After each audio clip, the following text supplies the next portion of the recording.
Et voilà, le vlog de Saint-Frégan est à peine terminé de monter que j'entame déjà un autre. Donc là on est parti pour Fénix. On est jeudi, il est 16h37 et on va partir là pour finir. Bon, là on vient de s'arrêter, du coup on s'est arrêté à la Ferté-Bernard pour faire une petite pause parce que du coup on a le chien et vu qu'il est jeune, bah, on préfère faire des pauses. Donc là on va repartir, on va s'arrêter quelque part avant Fénix.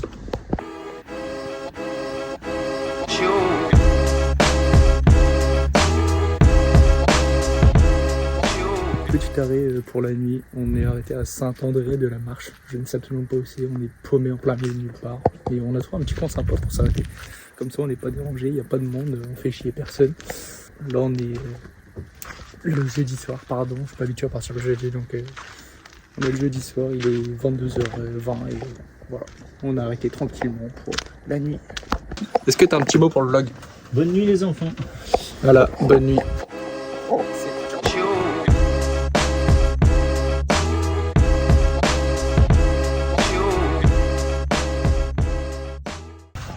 là on est vendredi, il est 17h50, j'ai été m'inscrire, du coup là c'est bon, demain j'ai pas besoin de me lever et on se retrouve directement pour les chronos demain et des... Ciao. Ça descend. Bon, on se retrouve pour le tour de piste à Fénix. Là déjà on peut voir la grande descente qu'il y a là. Voilà, du coup dans ce sens là c'est de monter et nous on la descend. Là du coup on traverse la piste pour aller après sur la grille de départ. Et là c'est les montagnes russes. Parce que ici la particularité c'est que c'est un ancien circuit de motocross, donc les dénivelés ils sont énormes. On s'en rend pas compte avec la vidéo, mais je peux vous dire que ça grimpe très fort. Voilà, comme je vous dis en vidéo on s'en rend pas compte, mais là c'est le point le plus haut et là on est au point le plus bas. Donc là il y a le premier virage tout en dévers et ça remonte, on va aller jusque tout là-haut là-bas. Et après il y a une épingle et on redescend, mais on s'en rend pas compte en vidéo encore, mais le dénivelé il est énorme, je pense qu'il doit y avoir 30 mètres de dénivelé à peu près. C'est un régal à rouler. Premier virage tout en dévers. Je sais pas si c'est...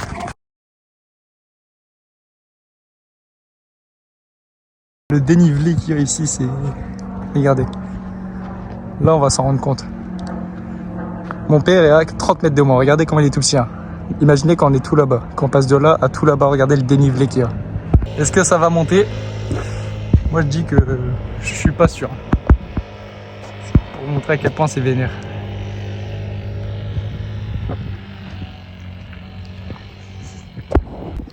Voilà, pour vous dire à quel point c'est vénère, ça ne monte même pas en scout.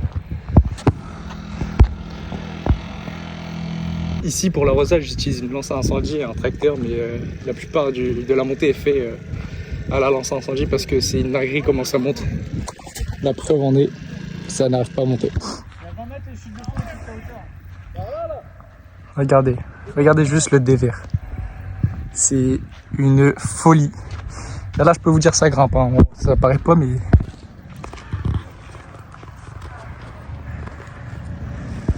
Donc là on arrive dans le deuxième virage, c'est l'épingle tout en haut de la montée. Donc là tout à l'heure on était tout en bas, là on est dans haut. Une épingle. Et là, et bah après l'épingle ça redescend, sauf qu'on ne voit absolument pas où on va. Là si je mets ma hauteur de carte, on est là à peu près. Là on voit toujours pas où on va. Toujours pas. Et c'est vraiment arrivé que dans la descente. Que là ça descend.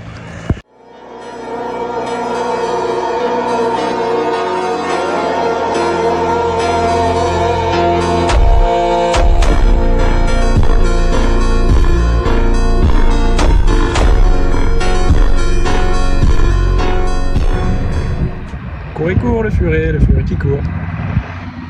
Voilà, là on s'en rend compte, là il est tout là-bas là. Objectif numéro 1, ne pas se casser la gueule. Parce que là je suis pas très serein, plus je suis en claquette.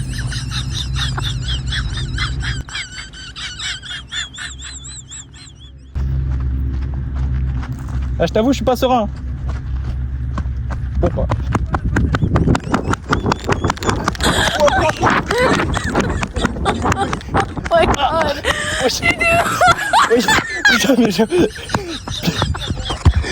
Plus jamais je fais ça qui était. Et là du coup on arrive Là c'est la grande montée. On arrive dans le 3e virage, c'est une épingle à gauche. La zinzinerie ce circuit. Là du coup on est au plus bas du circuit avec ici. Donc là ça va, c'est plat. Et après ça remonte. 4e virage. Pas autant que là-bas. Tout est en dévers, comme dans Cars. Pour ceux qui ont la rêve, c'est comme dans Cars, c'est tout en dévers, ça remonte. Après il y a encore, là on sort de la parabolique. Et là on voit même pas où on va non plus. Tout est en dévers ici, on voit pas, absolument pas où on va. Le circuit il est là, quelque part. Ça descend par là-bas. Et on voit toujours pas où on est. Là il y a du monde. Oui, je dois à 50 mètres de. On les voit presque pas. Le circuit il est là en bas. Et sauf que là, il y a une pente encore. Là, je sais pas, ça va voir. Il y a des gens tout en bas là. Regardez comment ils sont tout petits. Regardez-moi cette descente de fou furieux. Et après on reprend le bas du circuit, là on est au plus bas. Alors pour vous montrer, regardez comment ils sont tout petits alors qu'ils sont en bas du circuit. Regardez là, ils sont pas encore en bas du circuit, je suis pas en haut de la côte. Regardez comment ils sont déjà tout petits. C'est une zinzinerie. Bon, là il est 22h, j'ai été prendre ma douche, il fait toujours chaud. Moins chaud que tout à l'heure, mais il fait toujours chaud. Et j'ai mal au crâne depuis tout à l'heure, mais ça passe pas. Là du coup je me dis je vais avoir une douche à passer. C'est pas passé même si la douche était congelée. Mais genre vraiment. Donc voilà, je retourne au camping pour me poser un peu.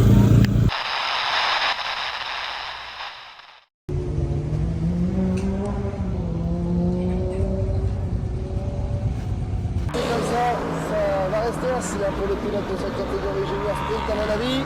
Allez, j'avais pas fait attention, mais Lucas Boucher est en train de taper un grand coup là. Le pilote du châssis MV Racing qui est en train de prendre la pole position. Oh, le pilote du châssis MV Racing, le châssis espagnol, apporté en France par la famille Popugel que je salue. Allez, Lucas qui repasse devant nous. Allez, bien, Lucas Boucher, pole position. Franck Pellerin. Voilà un petit peu pour la petite histoire. Et puis pour parler un petit peu de ces châssis MV Racing également. Lucas Boucher qui vient signer donc la pole position dans la catégorie junior sprint. Là aussi c'est une excellente chose pour Lucas Boucher. Pole position, Alexis Marie deuxième. Application, première pole peut-être du châssis MV Racing de Lucas Boucher ici à l'ouest. Et puis comme je disais, châssis MV Racing, on n'a pas beaucoup dans l'ouest parce que ce sont les châssis qui nous viennent du sud de l'Espagne. Tout simplement, importateurs français, on les connaît bien, ce sont la famille Popugel. Je vais saluer Franck, le papa de Ethan. Débrief de ma première journée. Donc les chronos, j'ai 4 tours clairs pour la première fois dans la saison. En 4 tours clairs, j'arrive à signer la pole dès le deuxième tour et j'améliore encore dans le quatrième. Je finis avec la P1 sur 29. Ce qui veut dire première ligne, premier choix en première manche. Que demander de plus? Du beau monde derrière.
Donc la première manche, je sors 3 après le départ. En 2 tours, je perds 2 places, donc je sors 5. Je vais pour doubler un concurrent qui était en perte de vitesse et je me refais doubler. Je remonte 5 et je termine 5ème, donc je passe de la première place à la 10ème. Pas fou.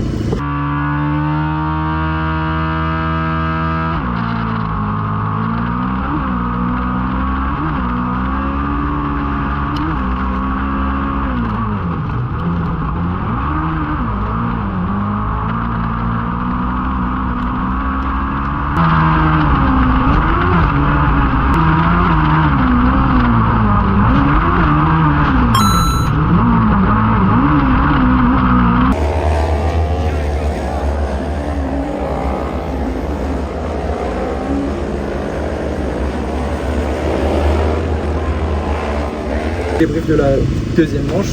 Donc je partais de deuxième ligne à l'intérieur. Donc je décolle pas trop mal. Je sors 5 collé avec le quatrième et arrivé en haut de la première côte à l'épingle, il y en a un qui tente de me faire l'extérieur que je sors 5. Et dès le premier tour, le premier casse son train avant, donc je passe 4.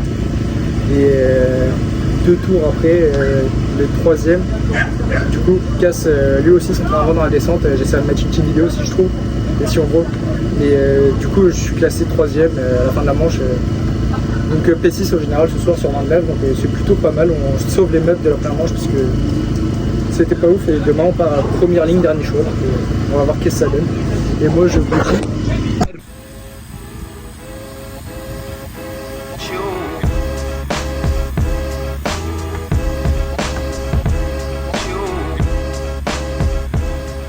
Du coup, pour ceux qui demandaient, on est à, je sais pas si on va voir, moins 26% négatif du coup de pente. Genre, Négatif ou positif, c'est le... là on est droit et là c'est le circuit. Là, pour vous dire à quel point c'est pentu, on se tient. Moi je vais me péter la gueule si je continue comme ça. C'est vraiment très limite. Et là, 1m80. Regardez comment il est tout petit par rapport au poste commissaire.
Je fais le résumé de ma troisième manche. Le lundi, là, il est 9h. Et vu qu'on part en vacances tout à l'heure, faut tout laver. Donc, troisième manche, j'étais première ligne. Je sors 3 après le départ. Je fais 3 tours 3, il y a un drapeau rouge. Avant le drapeau rouge, j'ai réussi à passer 2, donc je vais un peu le seul. Du coup, on recommence tout. Je refais le même départ, sauf que là, je sors 4. J'arrive à remonter 2, donc je fais P2 en manche 3. Donc plutôt content, donc ça annonce que du bon pour les demi.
La demi, je partais première ligne et dans l'épingle au milieu, je pars en tête à queue pour être un concurrent qui lui-même est parti en tête à queue, donc je repars 15e.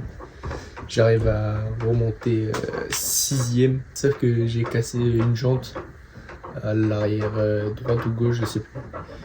Donc on change la jante et on repart pour la finale. Le week-end il est rentable, du coup j'ai une jante, 2 pneus.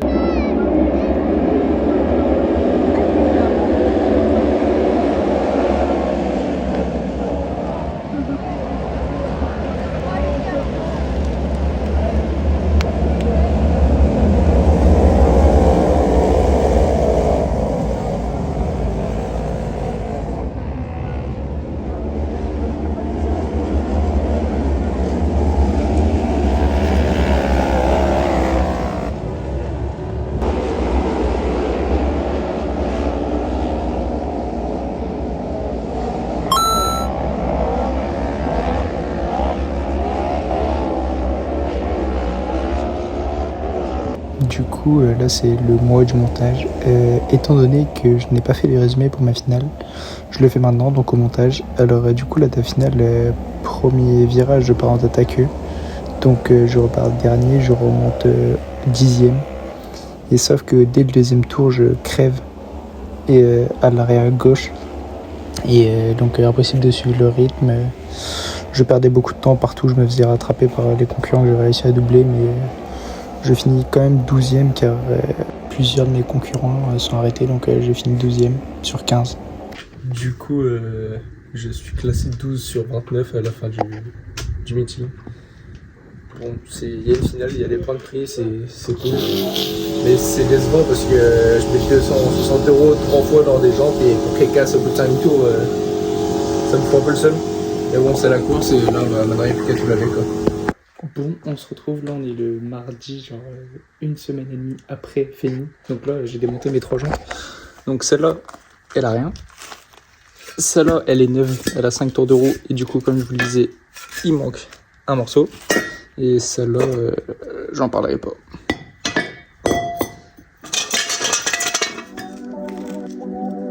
Voilà.